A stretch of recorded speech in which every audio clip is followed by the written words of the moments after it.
At the Roselle Center for Healing, we care about your health and want to help you take your health in a new direction, far from drugs and surgery. Knowledge is the key to optimal wellness and control of your health. We offer free health education on chronic health conditions and natural integrative medicine treatments. Attend Stress, Your Health and Inflammation on Wednesday, December 14th at 7 p.m. Space is limited, so register today. Call 703-698-7117 or visit rosellecare.com. That's rosellecare.com.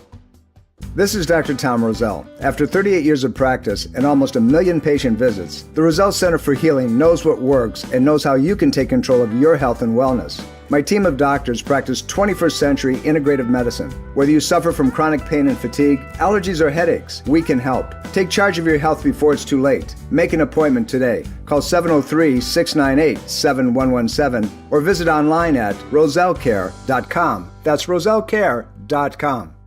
The information provided on Dr. Tom Roselle Live by Dr. Tom Roselle, D.C., interview guests, show co-hosts, or substitute hosts is not intended or implied to be a substitute for professional medical advice, diagnosis, or treatment. It is for general information purposes only. Information from this broadcast should not replace the appropriate consultation and examination process by a licensed physician. Always consult your own physician prior to changing any current medical directive or prescription.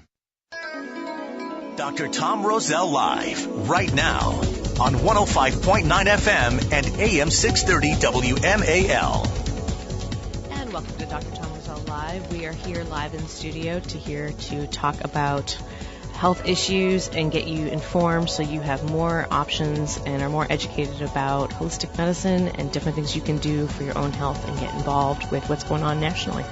We have a large topic to talk about, one that's got so much research, so much background information that it's probably going to take up more than we have time for. But luckily, I'm here, Stephanie Pina, filling in for Dr. Roselle today while he's also educating around the country. But I'm not here alone. I'm here with a group of board members from the Acupuncture Society of Virginia, and we're going to talk about something that's made the news through the political process that keeps growing. It was just talked about on the news right before we started, and that is the opioid addiction crisis that's been declared as a public health emergency here in the Virginia area, but in a lot of other states across the country have had to deal with this issue, and many people are dealing with this on a personal level. They know someone, but how to deal with opioids and pain management issues, which is a large topic. Obviously, we want to get you as much information as possible. But even here in Virginia, what's interesting is that in November 21st of 2016, a press release was sent out by Governor Terry McAuliffe announcing that Virginia opioid crisis was a public health emergency. How much of an emergency is this? And what we want to just do is give you some facts and figures before we start the conversation going. So if you also want to tune in, feel free to give us a call here at the station, which the number is 1-888-630-9625. Again, that number is 1-888-630-9625. By the end of 2016, the numbers of fatal opioid overdose deaths are expected to increase by 77%. Compared to 5 years ago. In 2014, for the first time in Virginia, more people died from opioid overdose than fatal car accidents. Emergency room visits from heroin overdose in January through September of 2016 increased 89% compared to the same 9-month period in 2015. In the first half of 2016, the total number of fatal drug overdoses in Virginia increased 35% as compared to the same time period the year before. And in 2013, fatal drug overdoses became the number one cause of unnatural death. So as you can see, this is an issue, and from an acupuncturist perspective and holistic provider, we're here to give you some of that information. But I'm going to introduce my board, and then we're going to get into this. I'm going to have the ladies just introduce themselves real quick, and we'll go from there. Hi, I'm Aubrey Fisher. Hi, I'm Rebecca Reynolds. Hi, good morning. I'm Jody Knauer. And as I mentioned, these are all licensed practitioners of acupuncture here in the state. And we also, between myself and Rebecca Reynolds, we also have a dual license that at one point we would have been able to prescribe. We had DEA numbers, so we were able to prescribe some of the medications that we're going to talk about too. So we've got a really experienced board. Both Aubrey and Joni have extensive experience with pain management.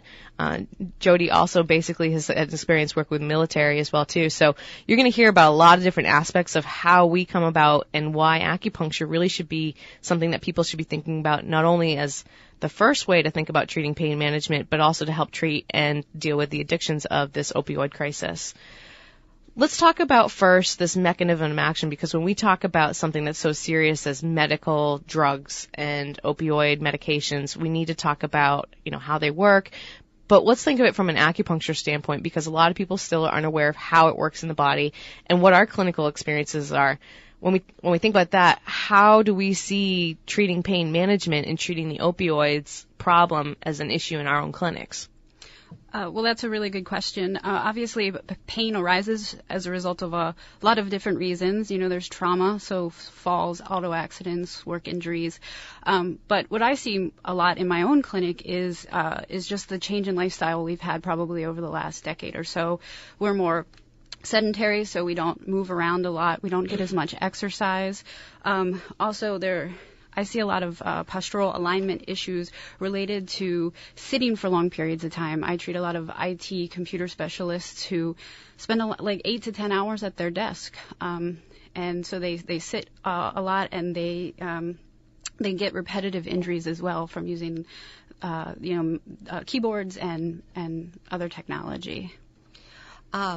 And we find that chronic pain is also a multi-level, multifactorial problem caused from anxiety, depression, financial problems, and family problems. So pain reaction has to do with the environment that the person is in, as well as the family and community situation that they're in. And oftentimes in my clinic, I see patients who haven't quite tuned into their pain yet. So, perhaps some warning signs initially, and then all of a sudden, a couple months later, it's become quite chronic, and they're in a lot more pain than maybe just a few twinges in their hips or a little bit of low back pain. And when I worked with the military at Fort Belvoir, I worked through an organization called There and Back Again, and we are working with soldiers who are transitioning back from the war. And we had weekly clinics, for almost a year and a half, and treating in a community style. And we were treating pain management, we were treating stress, we were treating anxiety, we were treating PTSD and traumatic brain injury. And the soldiers were so grateful and so thankful for this acupuncture clinic. And there was a fantastic pain management clinic right next door at the hospital, but they were overwhelmed. They were overwhelmed because so many people wanted to get acupuncture. So the soldiers were requesting more acupuncture. They were seeing, and had several cases in particular, where they were able to get off of all pain medicine and receive acupuncture only. And it was quite remarkable. Yeah, I think we're all seeing the mixture of everything coming in and making sure that if recommendations and we need to be out there to treat and be available for pain management, we need just more acupuncturists out there, and the ability for people to actually get in to the clinics to see people like ourselves and across the country is going to be really important, especially when treating this opioid crisis and looking for other alternatives. A lot of this all came up when, in 2016 of March of this year, the CDC put out guidelines for prescribing opioids for chronic pain. And obviously a lot of research went into this. They made recommendations that were really based for primary care providers, for people who are not pain specialists, but primary care providers, that first line of defense, and those people that work with them. And they put out guidelines that were basically for anyone, adults 18 or over, and these pain guidelines for basically opioid prescription monitoring and other alternatives were basically sent out for people who were not dealing with cancer pain, were not dealing with end-of-life or palliative pain.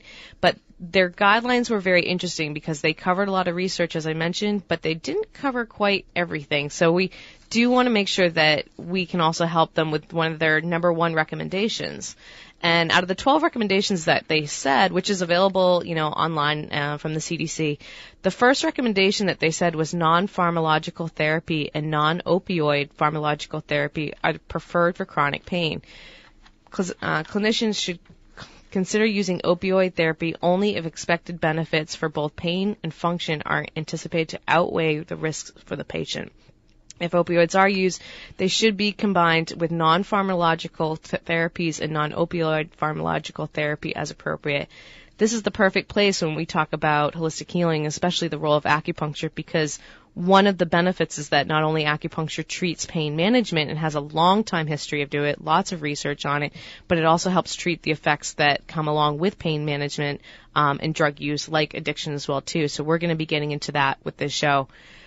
First, let's back it up, because we always tend to try to explain a little bit more about acupuncture itself. And one of the things that people go, well, how the heck is this supposed to work? I understand I take my medication. I don't feel my pain. I go back to the doctor. If it doesn't work, they give me more medication. They increase the dose. I get these side effects. They give me another medication for the side effects. But how does acupuncture play into that? And I think the more we are able to talk to people about this, the better, because they start to understand it actually makes a lot of sense. So we're going to talk about the mechanism behind acupuncture, how it really works, and how it fits perfectly into this first recommendation before getting into even non-opioid pharmaceutical medications, but all the other recommendations which are related to drugs. Aubrey, do you want to grab on this? Sure. Well, the CDC has come out with a guideline recommending non-pharmacological interventions, but the CDC isn't the only one who has made these recommendations as well. The American College of Physicians and the American Pain Society both got together to create a joint clinical practice guideline specifically for low back pain and diagnosis and treatment of low back pain. So they are also recommending acupuncture, as well as the Joint Commission, who has come out recently and said, acupuncture is a great non-pharmacological alternative to opioid medications.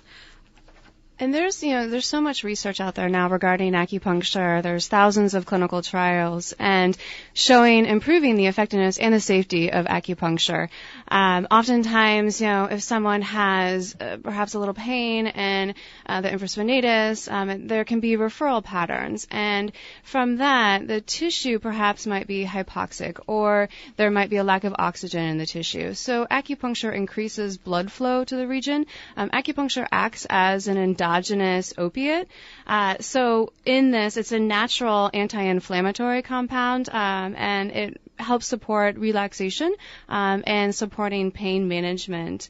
And oftentimes acupuncture can facilitate the better usage of the body's own natural chemistry for creating the potential for similar or sometimes better benefits than synthetic drugs without the risk or the addiction or side effects.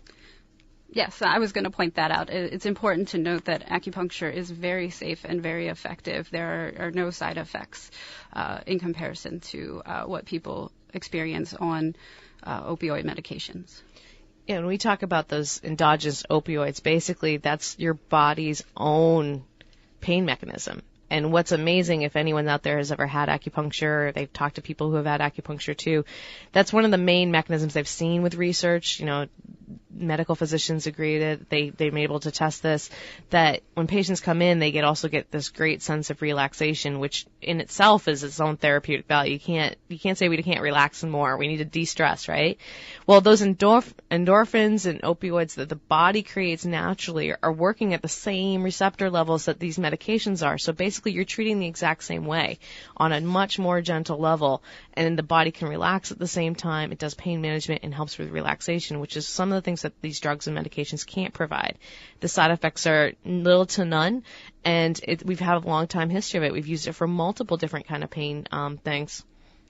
Yeah, and in addition to the natural opiates that acupuncture stimulates, it also works with the effectiveness of treating chronic pain involving adverse neuroplasticity. So, with this neuroplasticity, the brain is reorganizing the neural pathways, and you can think of this as the brain's way of tuning into itself to meet your own needs.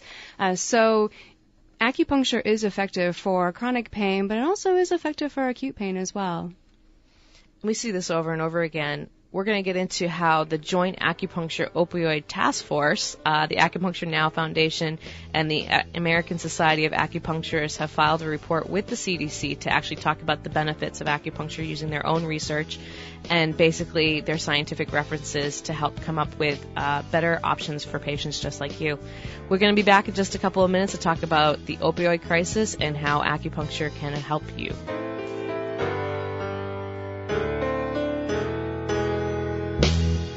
Dr. Tom Roselle Live continues now on 105.9 FM and AM 630 WMAL. And welcome back to Dr. Tom Roselle Live. This is Stephanie Pina in studio with members of the Acupuncture Society of Virginia talking about how acupuncture should be part of the CDC's guidelines for prescribing opioids for chronic pain that came out earlier this year, and how we were dealing with the pain management and opioid epidemic crisis. If you listened to the news before we came in here, you heard that because of the opioid crisis, there was actually a rise of increase in hepatitis and HIV. So those uses are things that we're dealing with, and we're seeing the effects of this opioid crisis grow beyond just the prescription writing. And how do we affect that? Well, we think acupuncture should be part of it, just like every other part. And acupuncture in itself is a complete medical system. It involves things like exercise and dietary therapy. Exercise like Qigong, Tai Chi, involves things like making sure that your lifestyle is balanced as well, too. So it's more than just when people think about going in and visit the acupuncturist and lying on that bed to become comfortable and relaxed, but treating pain management, things like insomnia, digestive issues, and the rest of the body, which we know play a significant factor into how we deal with pain itself. How does inflammation get treated? We can treat that as well, too. The Joint Acupuncture Opioid Task Force put out their recommendations, and one of them is to realize that acupuncture is a safe, effective, and cost-effective treatment for various types of pain, and that acupuncture should be recommended for treatment of pain before opioids are prescribed. It's effective in treating a number of different types of pain issues, and even the World Health Organization has a number of different pain issues listed on their website since, I believe, the 80s. They put that on there. So one of the things that, instead of just making it all about the numbers, we're going to give you a couple of case examples, too, of things that we've seen and why we think and agree with what their recommendations are. Aubrey? So I treat a lot of pain, and it's one of my specialties. And what I have noticed with both acute and chronic pain is a lot of it is very much about muscles, pathology in the muscles. And you know, once you can fix that, once you can support the muscles, relax the muscles, and balance the muscles, the pain goes away. A few weeks ago, I had a young man come into my clinic. He was hunched over. He couldn't stand up straight. He was also a little bit laterally flexed or kind of bent to the side. And he had difficulty walking. He had to limp down the hallway and into my treatment room. Now, he had spent the last couple of days in the hospital. His wife had gone into early labor, so he was sleeping in chairs and on really poor surfaces, and that's what was likely the cause of his pain. He did go to the emergency room, and he was given painkillers and muscle relaxants, which did nothing to improve his symptoms. And it took about a week and a half for him to make his way to my office. Once I got him on the table and I did my exam, I treated the muscles that I thought were the problem, the pathology, and he left my office 45 minutes later walking upright with no pain and no limp. So it's just one example of what's happening every day in acupuncture offices across the country, and why it's so important to really go and make sure you're seeing somebody who can help you before pharmaceutical treatments. One of the things that's interesting is because of this guidelines, and here in the state as well, and in other states, they're starting to look at other types of treatment protocols, different things they can do to reach out to people to get them educated and aware of options, resources. And one of the things that is interesting is one of the states, Vermont in particular, tends to be one of these states that are really forefront in what's going on with this. Right, exactly, Stephanie. So in Vermont, at the end of June, the governor has passed a new opioid bill, and this bill is specific. It's a pilot program for the state of Vermont, and this new law requires the Department of Vermont Health Access to offer acupuncture to a cohort of Medicaid-eligible patients with a diagnosis of chronic pain and assessing the benefits of returning patients to social, occupational, and psychological function. So this bill and, having acupuncture be a part of the pain management team is really at the forefront of the opioid crisis. Here in the state of Virginia, for more information, the governor has started a new website, VA Aware. The Department of Health Professions has established this statewide website, and it's going to serve is serving as a central point for information on drug addiction in the Commonwealth here. So we know that there's a lot of different ways to get information out there, and we're going to continue to give you the information as well, too. We want people to know, obviously, that there are options out there.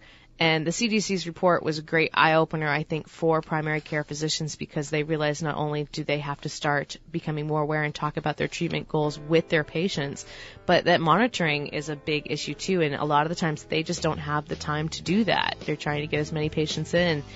Holistic medicine, acupuncture, chiropractic, all of that is a great way to basically get that time in, because holistic medicine is known for the fact that they take more time with their patients and be able to address more in the whole body, not just their pain symptoms. We got to take a quick break here, and then we're going to be back for the second half and much more information about acupuncture and the opioid crisis. Dr. Tom Roselle Live continues now on 105.9 FM and AM 630 WMAL. And welcome back to Dr. Tom Roselle Live. In studio with me is the members of the Acupuncture Society of Virginia, and we are talking about acupuncture and its recommendations and something you need to try out when we're talking pain management. This call comes up after the CDC's guidelines for prescribing opioids for chronic pain in 2016, and that was basically put out so that we didn't have to deal as much with the opioid crisis and get some patients and primary care physicians educated about some possible guideline use on how to do this. One of the things they said is they thought non-pharmaceutical treatments was going to be one of the first things to start with pain, and especially chronic pain, and that's where we want acupuncture to play a bigger part. Quick statistics here as well, just so we can review how much of an issue this is. The United States uses 80% of the world's painkillers, despite having only 5% of the world's population.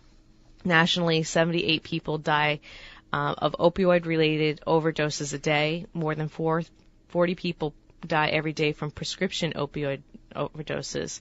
And when we think about that as well, too, providers have written nearly 250 million opioid prescriptions in 2013. That's enough for every American adult to have their own bottle of pills, and that's all according to the CDC off of their guidelines. So we've got a problem, and we've got to do something about it. And one of the ways we're going to do something about it is understanding the issue and understanding our own ability to treat stuff. One of the other great things is that it doesn't have to be a solo treatment. We want to use everything together, and both the Acupuncture Society has come together, and we're mentioning a lot of their information. Also, the American Chiropractic Association realizes that we need to integrate as much non-pharmaceutical therapies as a frontline treatment for the options of pain. And also the American Naturopathic Association is also calling for better education between the public and private practitioners so they can understand other options, especially in the care of holistic medicine. Acupuncture serves great because it can also serve not only to treat pain management, but it can also help to treat the addiction and abuse issues that are related to pain management. So there are options not only in the front line of how do we treat pain, but also how do we deal with the issues that come up with it and the side effects as well. We're going to talk now about what's been around since the 1970s, which has been NADA, which is the National Acupuncture Detoxification Association, which has been playing a key player, basically, and we've all been trained to some aspect in this, but it's been dealing with pain and opioid and different substances addiction as well, too. Yes. Dr. Michael Smith in the 1970s started using ear acupuncture in the Bronx of New York for treating addiction problems. And he actually started the organization National Acupuncture Detoxification Association in 1985. And they're actively involved in thousands of clinics and 45 different countries.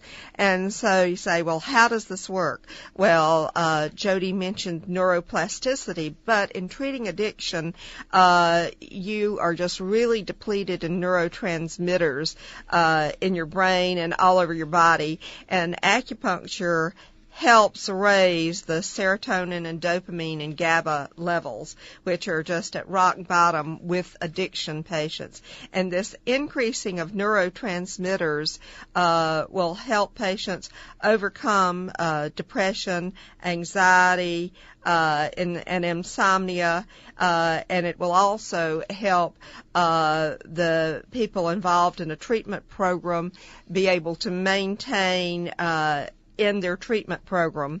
It also cuts down on the distrust that the addicted individual may have over a period of time by simply interacting with the acupuncturist in the process of having the needles put in.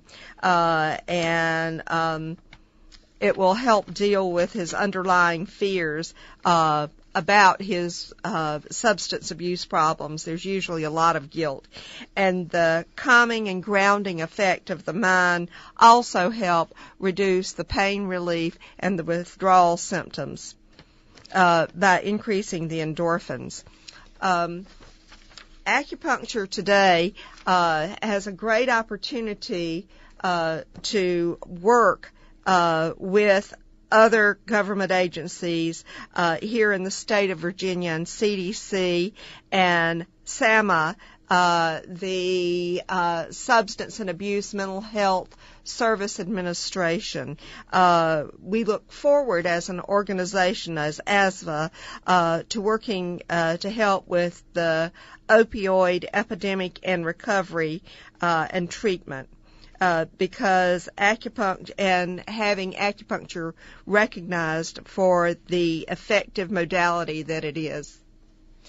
So what we've also, in our own clinics as well too, a lot of those same points we use on a daily basis to treat other things. Like I said, insomnia, anxiety, depression. A lot of these points are used to treat other issues in the body. So what's interesting is a lot of acupuncturists know how to do this. They do it in their clinics. They may combine it with body points as well, which really gives a relaxing effect. And the clinic that was in New York that started this all closed in the last couple of years, but they used to offer free training for acupuncturists to come down for 2 weeks and work with patients one-on-one, learn the procedures, go to different meetings with them so they could understand how do you best treat the addict themselves.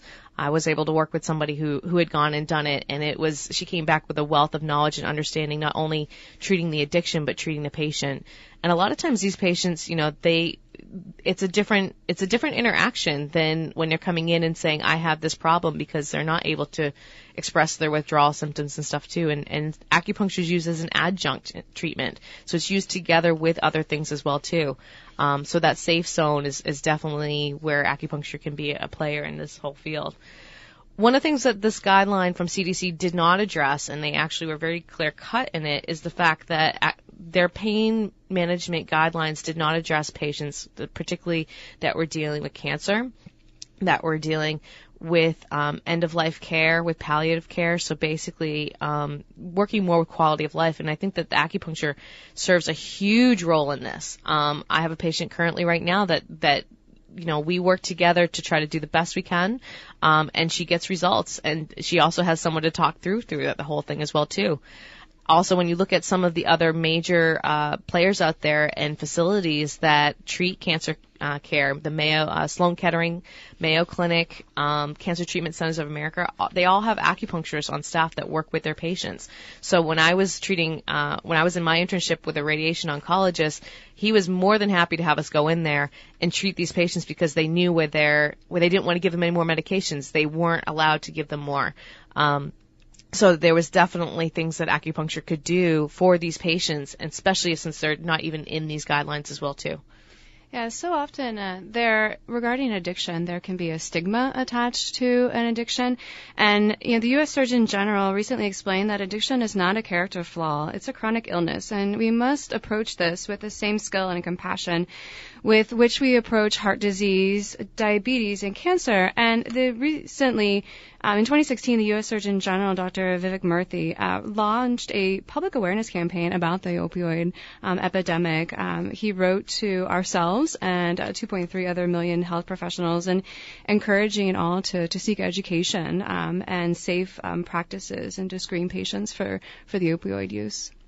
We know, too, that there are patients out there that have been on opioid medication. They are using it for a particular reason, and they're not just going to stop using it. They do respond to it, and there are studies that say people with chronic pain aren't necessarily always the ones that are becoming the addicts that we always think of. It can be acute pain. It can be the pain medication that was given too much for such a small thing. 10 or 15 days of Percocet after a dental procedure sometimes might be a little much. And also when people are on that, they don't know when that stop is because they're not going over their treatment protocols. I remember treating a postal worker who got injured during the holiday season, was put on workers' comp and was given first Percocet and then ended up in a methadone clinic. And with acupuncture, he was slowly able to come off of that because we could monitor his progress, and he didn't know how he was going to do that to begin with. So basically, there's a lot of different things, and also treating the side effects of some of these medications, any of these medications. But we know that chronic constipation is an issue.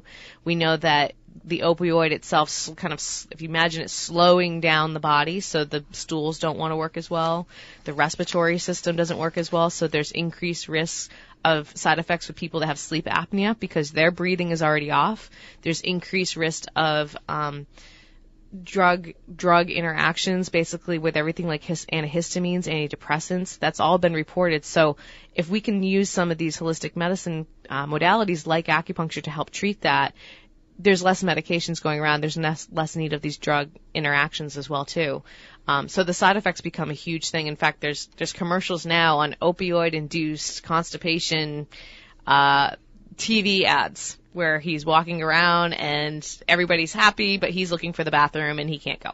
So, that's something that acupuncture can definitely kind of address too. As funny as we think that might be, it's a very serious issue for a lot of people that are on these medications and need these medications to survive.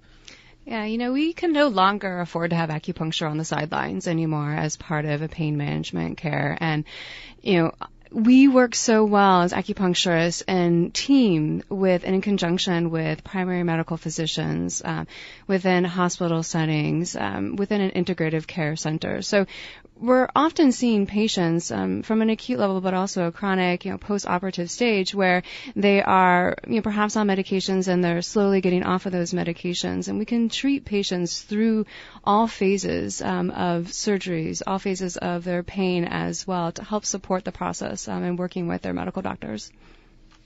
And a lot of the times they have patients that come in and my favorite is I don't have, the doctor isn't giving me any more help, or I don't know the reason behind my pain. Like, that's a great time to also try acupuncture as well, too, because we're looking at it from a slightly different angle. We're looking at a different side of the box. I thought that your example of your workers' compensation patient was great because that's actually how I got into acupuncture. I was a paralegal prior to being an acupuncturist, and I started working for a law firm that did workers' compensation. And my, I would say, the majority of my clients went from just being injured on the job to actual actually being addicted to prescription opioids. And my job, it got to the point where I was doing more damage control, as my patient or as my clients became addicted, they would often steal prescription pads, or, they were at risk of losing their jobs and their families. And I remember thinking to myself, there's got to be a better way to treat pain. And I started to do the research, and that's when acupuncture came up. Now, this was 10 years ago, so calling acupuncturists they were few and far between at that point. And many of them weren't willing to take on workers' compensation cases because, they're tricky cases to take on. But today is amazing because we have a lot of options for people, and there's a lot of acupuncturists, and, we have 400 alone in the state of Virginia. One thing that we haven't mentioned is acupuncture is a great adjunct to methadone and Suboxone treatment. So if somebody's in a treatment program with methadone, acupuncture will help reduce the doses of methadone. And as Stephanie mentioned, she had a patient that was able to get off methadone because of his acupuncture treatants. Yeah, when I was working at Fort Belvoir with the soldiers, one of the most powerful testimonials I heard from one of the soldiers was, try acupuncture. What do you have to lose except for maybe bags and bags of medications? Yeah, and I think the more accessibility we have and the more, the public knows about how acupuncture works, and we're trying to get that out there as part of the Acupuncture Society of Virginia, but so are other state organizations as well, too. So when we come back later, we're going to give you some resources where you can reach out, whether you're in Virginia or you're in other areas of the country and listening to this online. But of course, always on this show, you're hearing about no drugs, no surgery, but we want to make sure that everybody is organized and has a chance to get the information that they need to. This opioid epidemic is just one medication that we know that there's issues out there for. And unfortunately, some people are also getting this medication not from prescription use, but from going in and getting it from family members because they have a pain treatment and you're there and I happen to be prescribed it, and so why don't you take my pain medication? That's difficult to monitor as a practitioner and a physician. Also in the CDC guidelines, they mention that a lot of primary care physicians are uncomfortable with having those talks and conversations about treatment goals, about how to deal with addiction, how to identify and address it, signs of addiction, which the governor's VA Aware actually gives you some of those signs and information as well, too. So there's a lot of information that even from a doctorate level, there needs to be more monitoring. And if that conversation is not coming up and you're one of the people that we're talking to, you need to bring that up. And perhaps you're going to be the one that tells your own doctor about the CDC guidelines and have you taken a look at them and am I on the right medications? If not, you need to come see what else we can do as well. We'll be back in just a couple of moments to wrap things up, give you some good resources. You're live here with us on the Dr. Tom Roselle Live Show. Dr. Tom Roselle Live continues now on 105.9 FM and AM 630 WMAL. And welcome back. This is Stephanie Pina on the Dr. Tom Roselle Live Show here live in studio with the Acupuncture Society of Virginia. And we are talking acupuncture and the opioid crisis and pain management. Things that everyone should be aware of, things that even you can talk to your doctor about as well, too. If they don't have a referring acupuncturist that they know of or you're interested in it, there's a lot of different resources out there that we're going to talk about. But maybe it's time for you to get involved with your healthcare and inform them. The more information out there, the better. One of the things you want to do, too, and everyone that's on this board is also a qualified licensed acupuncturist. So we want to give you some resources to where you find those people. If you're here in Virginia, you can go to the Acupuncture Society of Virginia's website to find acupuncturists that are near you. We have a listing under Find Your Practitioner. And that website is www.acusova.com. If you're in other parts of the country and you're listening to this on the internet later on, or you want to refer someone, at least to get the information, there is a national commission that organizes all of us. We're all licensed under them. And basically that website is www.nccaom.org. Again, they'll have an area on there that you can find practitioners. You go to find your practitioner, click on, it'll ask you to click on acupuncture and or oriental medicine, and it'll give you a list that you can actually search by your zip code. You can always email us too if you're off of our website, and we can always give you a hand as well there too. And so there's a lot of resources around you. Look for your state associations as well.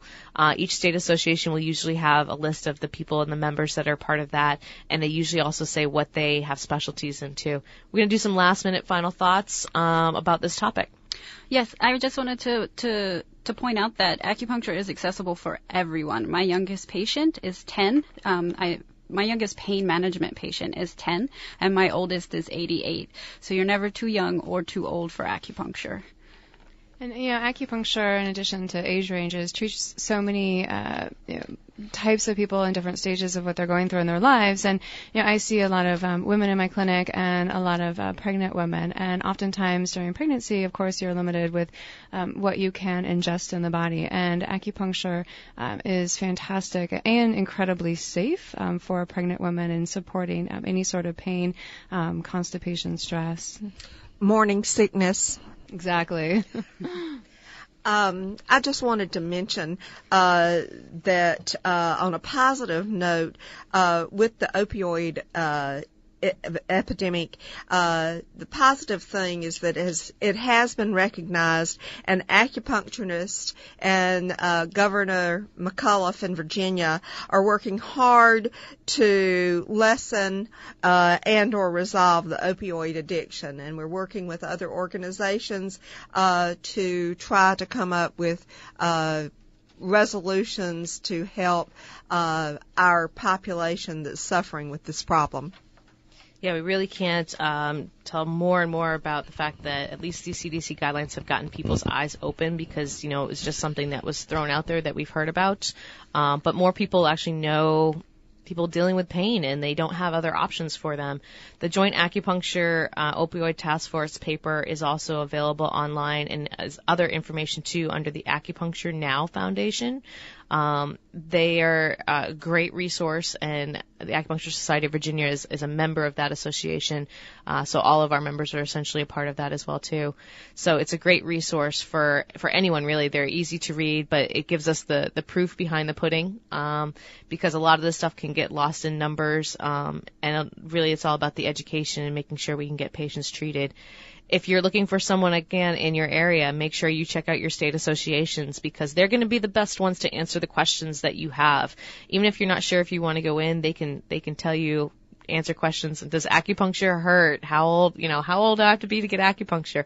We hear it all.